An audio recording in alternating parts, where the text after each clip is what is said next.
Selamat malam, selamat datang di Mata Najwa. Saya Najwa Shihab, tuan rumah Mata Najwa. Selama lebih dari 2 pekan, jutaan pasang mata tertuju ke ruangan ini. Sidang-sidang Mahkamah Konstitusi yang menentukan nasib bangsa ke depan. Putusan akhirnya telah dijatuhkan. Apa yang terjadi di balik sidang-sidang tersebut? Dan bagaimana MK berupaya memulihkan nama baiknya pasca skandal korupsi yang menyeret mantan ketuanya? Mata Najwa mengajak Anda menengok dapur Mahkamah Konstitusi, juga berbincang dengan sang ketua, Hamdan Zulfa. Inilah Mata Najwa, di balik pilar konstitusi.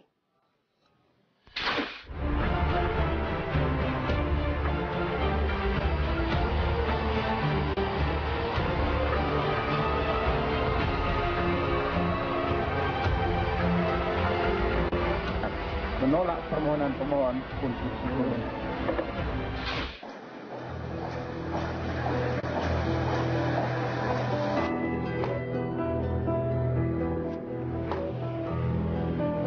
Assalamualaikum. Assalamualaikum warahmatullahi wabarakatuh. Pak Hamdan, apa kabar? Baik, Terima kasih banyak kesempatannya Pak Hamdan. Masih. Mata Najwa diajak untuk melihat ke dalam, ke dapur. Ya, inilah tempat para hakim bersiap-siap untuk sidang dan juga untuk... Jadi ini ruang tunggu hakim? Betul. Jarang-jarang kamera bisa masuk ke sini ya Pak Hamdan?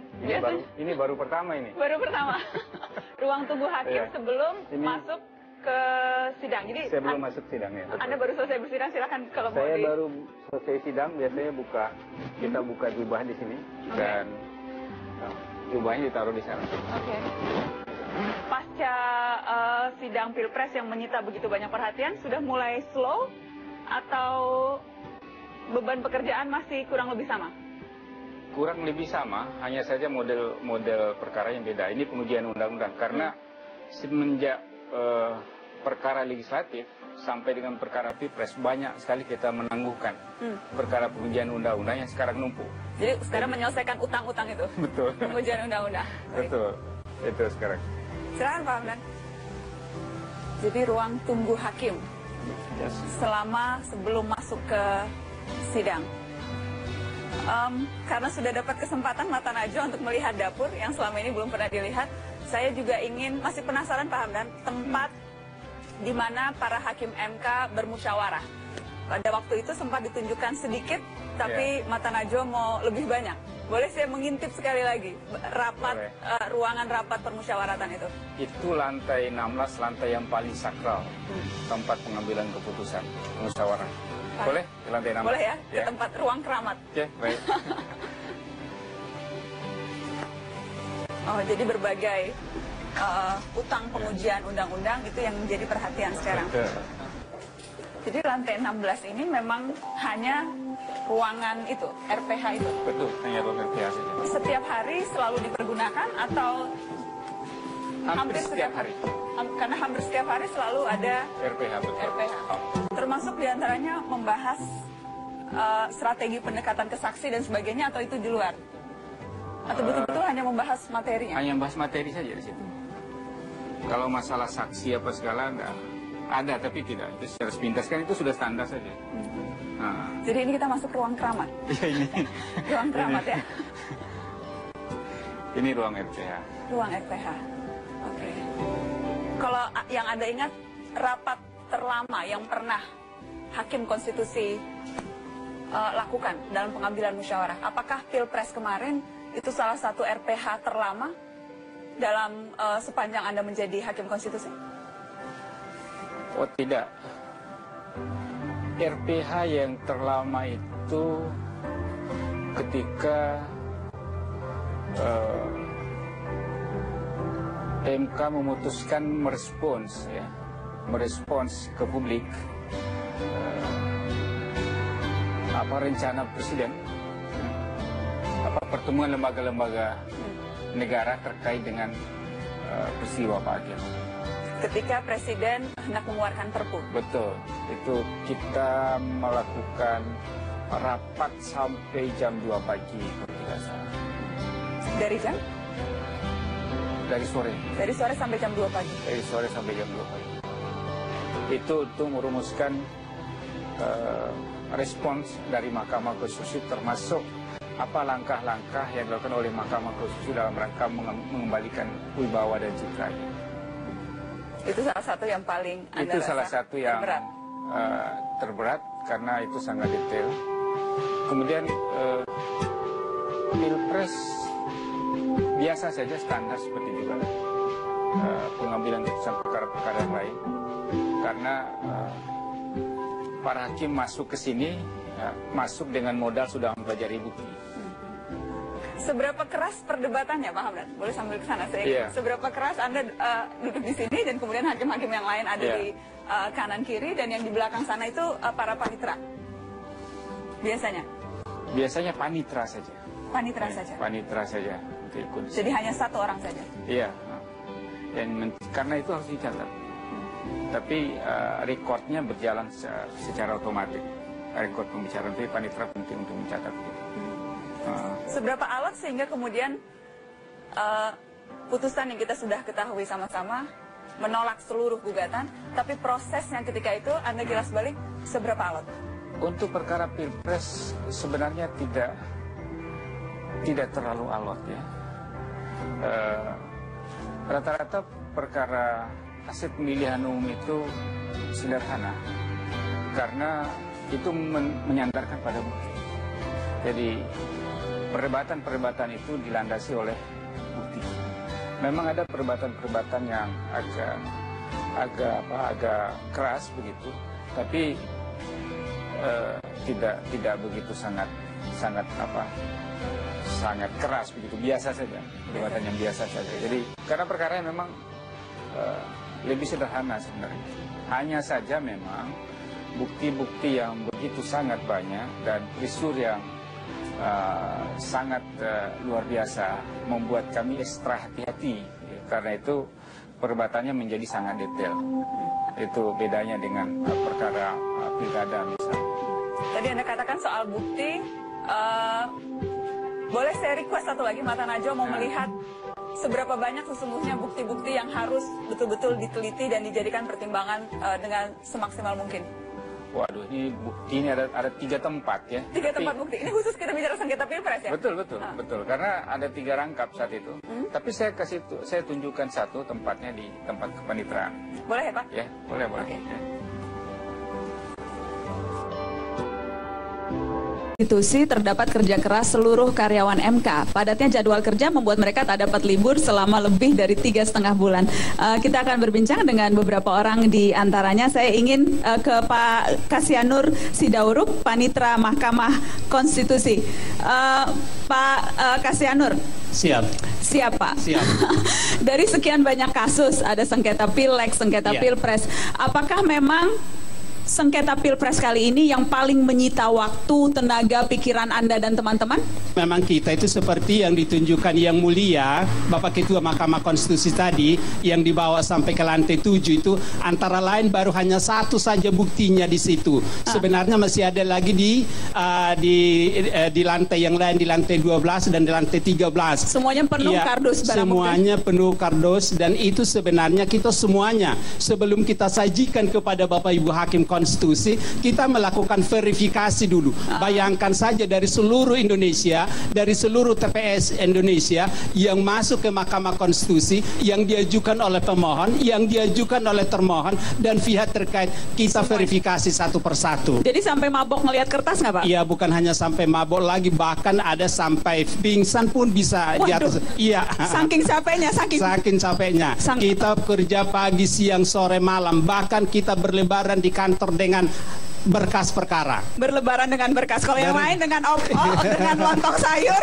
Panitera MK lebaran dengan kertas. Semua jajaran yang ada di bawahnya, tidak kalah pentingnya teman-teman panitera pengganti yang terkait di dalamnya tentunya. Karenanya saya akan tanya ke Mbak Nurul, panitera pengganti ini kan duduk berjam-jam di sidang. Yang nonton dari televisi aja lihatnya capek, Mbak Nurul. Anda sendiri sudah biasa atau memang jujur agak capek? Nggak apa-apa, ada ketua di sini, kalau mau curhat nggak apa-apa. Sebenarnya sih udah biasa ya sidang berjam-jam di MK. Cuma kalau karena ini perkaranya banyak, momennya bersamaan, ya capek. Cuma kan sama Pak Sekjen disediakan dokter, ada hipnoterapi dan Ada hipnoterapi? Ada terapis? Ada. Kok servisnya luar biasa ini di MK? Oh, iya dong, Hipnoterapi untuk apa tuh? Jadi kalau susah tidur, ini kan saya suka nggak pulang. Saya tidur tuh di kolong meja berhari-hari. Tapi kalau saya susah tidur, itu saya di terapi 15 menit baru saya tidur enak. Di terapi itu apa? Dibayangkan tidurnya lama begitu atau gimana? Iya gitu, bisa tidur enak. Terus nanti saya Terapis bisa tuh maksudnya apa? Tukang pijat? pijet. Oh betul? Betul. Oh standby tukang pijat 24 jam untuk memijat panitera. Sering dipakai nggak tuh fasilitas itu? Sering sebelum sidang. Jadi sidang itu kan waktu sidang putusan kan molor itu jamnya karena banyak. Nah karena saya nunggu dari jam 2 belum mulai-mulai nih, ya saya pede aja kan, saya pijet dulu sama terapis. Nggak taunya baru pijet 10 menit dapat 1 kaki, udah telepon sama panitera, ayo segera ke ruang sidang. Belum mes, gue minyak kayu putih juga mbak. Jadi langsung baru sempat sedikit langsung mulai sidang lagi. Nah itu cerita curhat dari panitera pengganti. Ada juga Pak Kasiman, arsiparis. Ya. Arsiparis itu jadi dijelaskan dulu Pak. Jadi yang bertugas untuk mengarsipkan. Arsiparis itu apa sih kerjanya? Secara umum kita itu adalah bertanggung jawab terhadap pengelolaan arsip seluruh MK. Ya, secara khusus terkait dengan perkara, kita juga menangani berkas perkara. Bagaimana cara menangani berkas perkara itu supaya cepat dan tepat digunakan apabila digunakan, baik oleh hakim maupun panitera pengganti. Sulit tidak memilah-milah dan melakukan tugas di pada saat sengketa Pilpres kemarin yang barang buktinya betul-betul bertumpuk? Secara teknis tidak sulit, karena itu sudah menjadi kebiasaan kita. Wis. Tidak sulit ya Pak? Ya, yang menjadi sulit itu karena memang berkasnya banyak, sehingga harus memakan waktu dan tenaga yang banyak juga. Ya, itu. Jadi sama nggak pulang-pulang juga ini? Ya, untuk selama pileg, kalau yang pileg kemarin itu kita memang pulang itu, kalaupun pulang itu sampai rumah pagi. Gitu. Kalau kadang-kala juga tidur di kantor. Tidur di kantor? Ya, tidur di kantor. Dengan berkas juga tidur? Ya, kita karena kecapean, karena sampai pagi menata berkas itu, sampai tidurnya itu di berkas. Bahkan mimpinya pun juga dengan berkas. Betul. Mimpinya berkas ya? Betul. Itu kalau nggak pulang tapi masih diaku keluarga dong Pak Kasiman? Oh, tentu saja. Masih diaku ya? Masih. Jadi tidak ada masalah dengan orang rumah ya? Untuk istri tidak masalah, tapi untuk anak-anak mungkin barangkali yang belum tahu tentang dunia kerja, jadi kadang agak marah-marah sedikit gitu. Agak marah-marah dikit anak-anak. Kenapa bapaknya nggak pulang-pulang? Ya betul. Oke, boleh kasih tepuk tangan dong untuk Pak Kasiman. Cerita, boleh dong kasih komentar sedikit Pak Hamdan sebelum kita break, komentar soal bagaimana staff supporting MK dalam sengketa yang menyita perhatian publik ini. Jadi yang paling mereka takutkan khususnya urusan berkas, ketika saya minta cari berkas ini, jadi mereka harus secepat kilat menemukan berkas itu. Karena saya baca berkas, buktinya ini buktinya cari. Terus saya katakan sama mereka, orang biaya fotokopinya besar sekali, biaya untuk bayar materi besar sekali, biaya untuk membawa saksi besar sekali. Saya mau lihat satu persatu berkas yang mereka bawa, karena mereka mau ingin membuktikan kebenaran gugatannya.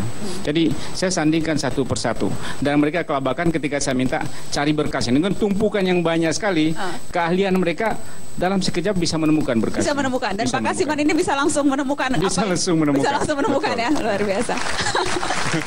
Kita akan lanjutkan setelah pariwara, tetaplah di Mata Najwa. Di balik pilar konstitusi, kembali sesaat lagi.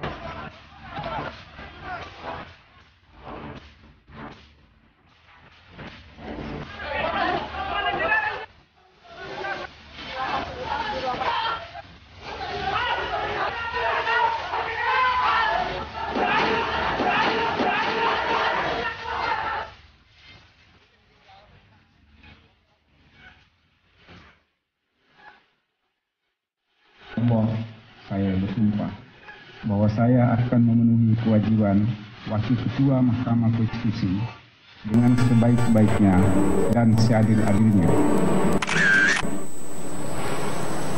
Pemirsa, Hamdan Zulfa dilantik menjadi Ketua Mahkamah Konstitusi di tengah runtuhnya wibawa MK akibat sejumlah peristiwa. Pak Hamdan, kasus Akil Mohtar betul-betul membuat orang terperangah, terkejut, dan jujur tidak lagi menghormati institusi ini. Ketika Anda dilantik dan sampai sekarang, Anda masih memahami bahwa rasa skeptis, rasa tidak percaya sampai detik ini pun masih ada? Saya sangat memahami dan merasakan perasaan masyarakat, ya. Ketidakpercayaan terhadap Mahkamah Konstitusi yang sangat luar biasa pada saat kasus Pak Akil, dan pada saat itu saya sedang menjadi wakil ketua. Karena itu saya harus mengambil tanggung jawab bersama teman-teman 8 hakim konstitusi untuk melakukan tindakan-tindakan dan kebijakan yang pas untuk segera melakukan pemulihan. Tapi kami pada saat itu juga berpendapat bahwa tidak mungkin dalam waktu yang segera. Akan tapi kami harus memastikan pada saatnya itu harus pulih kembali. Yang kami bayangkan pada saat itu adalah setelah 6 atau 7 bulan kira-kira baru mulai recovery. Tapi itu pun belum sepenuhnya. Jadi Anda merasa saat ini kalau Anda berusaha menakar, membaca mood, melihat situasi, Anda menakar saat ini, apakah sudah mulai kembali kepercayaan itu pada institusi yang Anda pimpin? Mudah-mudahan pandangan rakyat sama dengan keyakinan kami. Keyakinan kami sudah mulai baik. Keputusan sengketa Pilpres kemarin, dalam pandangan Anda, apakah itu bisa jadi salah satu tolok ukur untuk menilai bagaimana kinerja MK? Kami serahkan penilaian itu kepada masyarakat, tapi saya ingin katakan begini, bahwa apa yang kami putuskan secara full bar 9 orang memiliki pendapat yang sama, yang diputuskan berdasarkan bukti-bukti yang disajikan dalam persidangan, dan dengan bukti itulah kami yakin bahwa apa yang kami putuskan itu adalah mengandung kebenaran. Walaupun dari sisi lain kami pun sadar ada juga yang pasti tidak senang, karena itu risiko sebuah putusan pengadilan dimanapun. Ada yang senang dan ada yang tidak senang. Ada yang senang dan ada yang tidak senang. Karena itu kami sekali lagi serahkan sepenuhnya kepada penilaian rakyat. Baik. Yang jelas MK tidak hanya memutus perkara besar, namun juga ada sejumlah kasus unik yang ditangani oleh Mahkamah Konstitusi. Beberapa di antaranya gugatan diajukan oleh warga biasa, dan kita akan lihat cuplikannya berikut ini.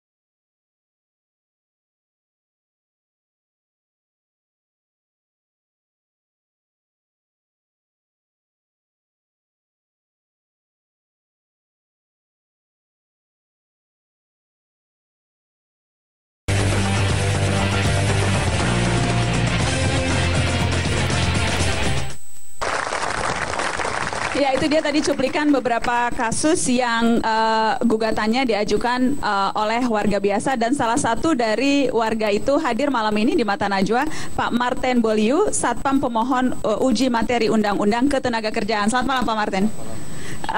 Anda mengajukan gugatan uji materi undang-undang ini sendirian? Anda pribadi sendiri? Sendirian. Tidak dibantu oleh kuasa hukum? Tidak. Jadi Anda bersidang, dari mulai mengajukan permohonan, bersidang dan sebagainya, selalu seorang diri? Dari mulai mempelajari literatur, menyusun permohonan judicial review, sampai mengajukan, sampai bersidang, saya sendiri. Luar biasa, kita kasih tepuk tangan dong. Ini seorang satpam yang betul-betul sadar akan hak-haknya. Ketika itu Anda memang langsung tahu tujuannya, saya mau ke MK, mau menguji undang-undang ini karena merugikan hak saya. Sejak awal Anda memang sudah, yang Anda tuju itu Mahkamah Konstitusi. Kejadian setelah 7 tahun lebih ya bekerja di salah satu perusahaan, setelah di PHK begitu tidak dapat apa-apa, itu belum sadar juga. Setelah kuliah dan sudah semester 4 di Fakultas Hukum UKI, baru sadar ternyata saya punya hak. Tapi ketika mau menuntut hak itu terhalang oleh ketentuan pasal 96. Saya mau luruskan dulu, jadi biar orang tidak salah paham. Jadi luar biasa, Anda nih siangnya satpam, malamnya belajar menjadi di Fakultas Hukum. Fakultas Hukum UKI. Oh, jadi memang mahasiswa Fakultas Hukum yang berprofesi sebagai satpam dan mengajukan.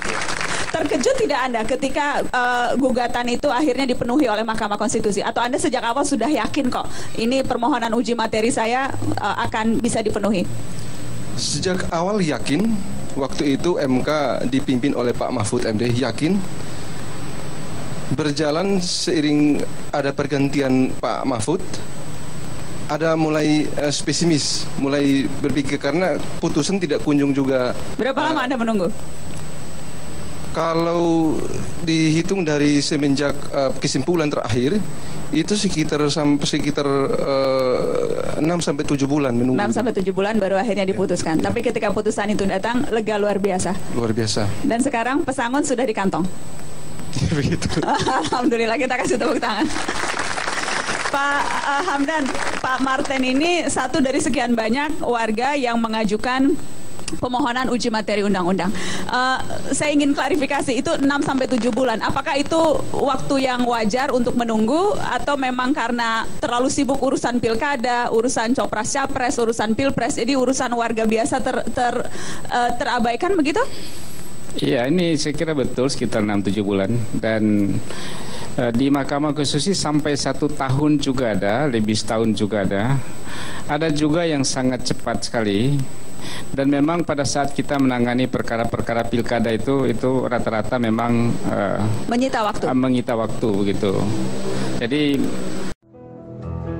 selamat malam, selamat datang di Mata Najwa. Saya Najwa Shihab, tuan rumah Mata Najwa. Selama lebih dari 2 pekan, jutaan pasang mata tertuju ke ruangan ini. Sidang-sidang Mahkamah Konstitusi yang menentukan nasib bangsa ke depan. Putusan akhirnya telah dijatuhkan. Apa yang terjadi di balik sidang-sidang tersebut? Dan bagaimana MK berupaya memulihkan nama baiknya pasca skandal korupsi yang menyeret mantan ketuanya?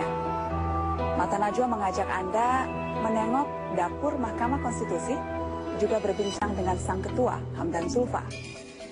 Inilah Mata Najwa, di balik pilar konstitusi.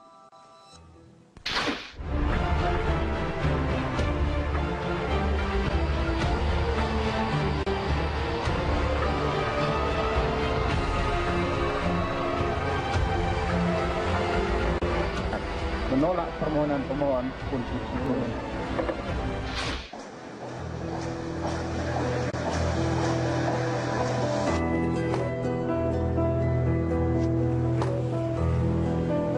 Assalamualaikum. Assalamualaikum warahmatullahi wabarakatuh. Pak Hamdan, apa kabar? Baik, terima kasih banyak kesempatannya Pak Hamdan.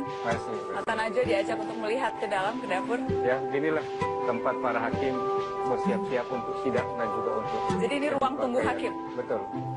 Jarang-jarang kamera bisa masuk ke sini ya Pak Hamdan? Ini baru pertama ini. Baru pertama. Ruang tunggu hakim sebelum masuk ke sidang. Jadi saya belum masuk sidangnya. Betul. Anda baru selesai bersidang, silakan kalau mau. Saya baru selesai sidang, biasanya kita buka jubah di sini dan jubahnya ditaruh di sana. Oke. Pasca sidang Pilpres yang menyita begitu banyak perhatian, sudah mulai slow atau beban pekerjaan masih kurang lebih sama? Kurang lebih sama, hanya saja model perkara yang beda. Ini pengujian undang-undang karena semenjak perkara legislatif sampai dengan perkara Pilpres banyak sekali kita menangguhkan perkara pengujian undang-undang yang sekarang numpuk. Jadi sekarang menyelesaikan utang-utang itu. Betul. Pengujian undang-undang. Betul. Itu sekarang. Silakan Pak Hamdan. Jadi ruang tunggu hakim selama sebelum masuk ke sidang. Karena sudah dapat kesempatan Mata Najwa untuk melihat dapur yang selama ini belum pernah dilihat, saya juga masih penasaran Pak Hamdan, tempat di mana para hakim MK bermusyawarah. Pada waktu itu sempat ditunjukkan sedikit, tapi Mata Najwa mau lebih banyak. Boleh saya mengintip sekali lagi rapat ruangan rapat permusyawaratan itu? Itu lantai 16, lantai yang paling sakral, tempat pengambilan keputusan musyawarah. Boleh di lantai 16? Boleh ya, ke tempat ruang keramat. Oke, baik. Oh, jadi berbagai utang pengujian undang-undang itu yang menjadi perhatian sekarang. Betul. Jadi lantai 16 ini memang hanya ruangan itu, RPH itu? Betul, hanya ruang RPH saja. Setiap hari selalu dipergunakan atau hampir setiap hari? Karena hampir setiap hari selalu ada RPH, betul. RPH. Termasuk diantaranya membahas strategi pendekatan ke saksi dan sebagainya, atau itu di luar? Atau betul-betul hanya membahas materinya? Hanya membahas materi saja di situ. Kalau masalah saksi apa segala ada, tapi tidak. Itu secara sepintas kan itu sudah standar saja. Nah. Jadi ini kita masuk ruang keramat. Ya, ini. Ruang keramat ya. Ini ruang RPH. Ruang RPH. Oke.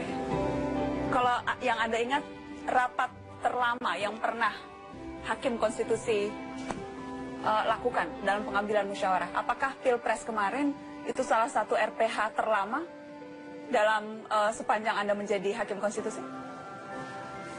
Oh tidak, RPH yang terlama itu ketika MK memutuskan merespons ke publik rencana presiden, pertemuan lembaga-lembaga negara terkait dengan peristiwa Pak Agil. Ketika Presiden hendak mengeluarkan Perpu. Betul, itu kita melakukan rapat sampai jam 2 pagi, kalau tidak salah. Dari jam? Dari sore. Dari sore sampai jam 2 pagi? Dari sore sampai jam 2 pagi. Itu untuk merumuskan respons dari Mahkamah Konstitusi, termasuk apa langkah-langkah yang dilakukan oleh Mahkamah Konstitusi dalam rangka mengembalikan wibawa dan citra. Itu salah satu yang paling Anda itu salah satu yang terberat. Terberat karena itu sangat detail. Kemudian Pilpres biasa saja, standar seperti juga pengambilan keputusan perkara-perkara yang lain. Karena para hakim masuk ke sini masuk dengan modal sudah mempelajari bukti. Seberapa keras perdebatannya, Pak Hamdan? Boleh sambil ke sana saya. Yeah. Seberapa keras Anda duduk di sini dan kemudian hakim-hakim yang lain ada di kanan kiri, dan yang di belakang sana itu para panitera? Biasanya? Biasanya panitera saja. Panitera saja? Panitera saja. Jadi hanya satu orang saja? Iya. Dan karena itu harus dicatat. Tapi rekodnya berjalan secara otomatis. Rekod pembicaraan itu panitera penting untuk mencatat. Seberapa alot sehingga kemudian putusan yang kita sudah ketahui sama-sama menolak seluruh gugatan, tapi prosesnya ketika itu Anda jelas balik, seberapa alot? Untuk perkara Pilpres sebenarnya tidak terlalu alot ya.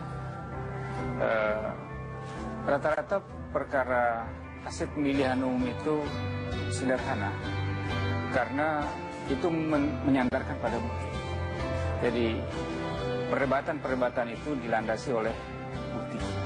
Memang ada perdebatan yang agak keras begitu, tapi tidak begitu sangat keras begitu, biasa saja, perdebatan yang biasa saja. Jadi karena perkara yang memang lebih sederhana sebenarnya. Hanya saja memang bukti-bukti yang begitu sangat banyak dan peristiwa yang sangat luar biasa membuat kami ekstra hati-hati. Karena itu perdebatannya menjadi sangat detail. Itu bedanya dengan perkara pilkada misalnya. Tadi Anda katakan soal bukti, boleh saya request satu lagi, Mata Najwa mau melihat seberapa banyak sesungguhnya bukti-bukti yang harus betul-betul diteliti dan dijadikan pertimbangan dengan semaksimal mungkin. Waduh, ini bukti ini ada 3 tempat ya. 3 tempat bukti. Ini khusus kita bicara sengketa Pilpres ya? Betul. Karena ada 3 rangkap saat itu. Tapi saya tunjukkan satu tempatnya di tempat kepaniteraan. Boleh ya, Pak? Ya, boleh. Okay. Ya. pilar konstitusi. Pak Hamdan, yang jelas Pilpres ini disorot publik luar biasa. Siaran langsung sepanjang hari, dari pagi sampai malam, terutama siang. Dan kalau siang itu Pak Hamdan, yang nonton banyaknya ibu-ibu. Apakah Anda sempat merasa risih dengan perhatian yang luar biasa dan tiba-tiba kepada sosok Hamdan Zulfa, terutamanya di kaum ibu? Merasa risih tidak. Cuma ketika saya baca, saya juga memantau Twitter saya kadang senyum-senyum sendiri begitu. Tapi saya menganggap itu dorongan. Tentu saya lebih baik. Saya selalu menganggap begitu. Jadi tidak risih. Biasa saja saya menganggap begitu besar perhatian orang kepada Mahkamah Konstitusi sampai perhatian kepada ketuanya begitu. Jadi itu bentuk perhatian ya. Dan saya berterima kasih, kami seluruh Mahkamah Konstitusi berterima kasih begitu besar perhatian rakyat kepada Mahkamah Konstitusi. Ada usul tadi untuk kemudian setelah pensiun jadi bintang sinetron? Rasa-rasanya saya tidak punya bakat. Tidak punya bakat. Perhatian tiba-tiba itu sempat kalau keluarga menanggapinya, istri misalnya cemburu tidak, Pak Hamdan? Alhamdulillah tidak. Tidak. Cuma sering diledekin sama teman-temannya atau teman-teman para pejabat, jaga suamimu 24 jam. Apakah memang perlu dijaga? Tidak perlu. Selama ini biasa saja, saya kemana-kemana nggak pernah dijaga, tapi biasa saja. Biasa saja. Biasa saja. Dan perhatian yang tiba-tiba ini Anda menganggapnya yaitu sebagai dorongan, yang tadi Anda katakan dorongan, atau membuat GR sedikit, atau biasa saja? Ada rasa-rasa GR sedikit. Ini baru. Walaupun saya merasa, saya tidak pernah merasa tampan begitu, biasa saja. Yang menilai kaum ibu. Yang jelas Pak Hamdan, di posisi Anda ini tentunya godaan besar. Bagi pendahulu Anda, mantan Ketua Mahkamah Konstitusi yang lalu, Akil Mohtar, yang divonis seumur hidup, tampaknya godaan baginya adalah godaan uang. Untuk Anda sendiri, godaan terbesar kira-kira apa? Itulah salah satunya, godaan uang. Kalau kita nggak kuat betul iman dan integritas kita yang kuat, moral dan etik, maka kita akan dengan mudah terpengaruh. Karena besar sekali, sangat-sangat besar. Apalagi urusan-urusan perkara di Mahkamah Konstitusi, orang bisa mau berapapun asal menang. Daripada capek-capek keluarkan uang di pemilu, mereka kadang ada berpikir ya selesaikan saja di Mahkamah Konstitusi. Bagi saya, naudzubillah min dzalik. Karena bagi saya menjadi hakim itu adalah kehormatan, bukan uang. Kehormatan itulah yang dijaga. Uang bisa dicari. Kemudian yang kedua, saya boleh bersembunyi di hadapan manusia. Saya boleh menerima uang di Singapura atau di Australia dan taruh di sana, tidak ada siapapun yang tahu. Tapi saya merasa Tuhan tidak pernah menutup matanya, selalu melihat hambanya. Saya itu selalu menjadi keyakinan saya. Jadi godaan itu saya berlindung kepada Allah, Tuhan. Mudah-mudahan saya tidak terpengaruh pada godaan seperti itu.